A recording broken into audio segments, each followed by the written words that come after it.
महावितरणच्या वाशी मंडल कार्यालयातील अधिकारी आणि कर्मचाऱ्यांचा बेफिकीर कारभार पुन्हा एकदा समोर आला असून वाशी मंडल मधील डेप्युटी मॅनेजर बीजे पाटील जागेवर नसताना त्यांचा पंखा चालू होता। समोरच विजेचा वापर प्रमाणात करा हा बोर्ड अगदी समोर असताना देखील त्या बोर्डाकडे दुर्लक्ष केलं जात आहे। हा बोर्ड फक्त जनतेला दिसण्याकरता लावलेला आहे असं यातून समजतंय। म्हणजेच याचा अर्थ गरमी वाढत असल्याने अधिकारी जागेवर नसले तरी त्यांच्या खुर्च्या मात्र गार राहिल्या पाहिजेत अशी अधिकाऱ्यांची मानसिकता आहे का?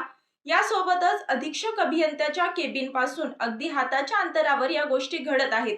याशिवाय या ठिकाणी काम करणाऱ्या कर्मचाऱ्यांना गणवेश परिधान करणे बंधनकारक असून गणवेश घातला नसेल तर दिवसाला 100 रुपये दंड आकारावा असा महावितरणचा नियम असतानाही या ठिकाणी काम करणारे कर्मचारी गणवेश घालत नाहीत। मग त्यांच्यावर आतापर्यंत किती वेळा कारवाई केली गेली याचं उत्तर देखील महावितरण वाशी विभागाने द्यावं। तसेच या ठिकाणी काम करत असताना आपले ओळखपत्र गळ्यात घालणे हे अधिकाऱ्यांना बंधनकारक असतानाही या ठिकाणी काम करणाऱ्या अधिकाऱ्यांच्या गळ्यात त्यांचे ओळखपत्र दिसून आले नाही। तसेच या गोष्टी योद्धा न्यूजचे कार्यकारी संपादक धर्मराज देशपांडे यांच्या निदर्शनास आल्यानंतर त्यांनी याबाबतचा तक्रार अर्ज वाशी विभागाच्या अधीक्षक अभियंत्याकडे दाखल केला असून आता यावर त्यांची काय कारवाई होते हे पाहणे महत्त्वाचे राहणार आहे।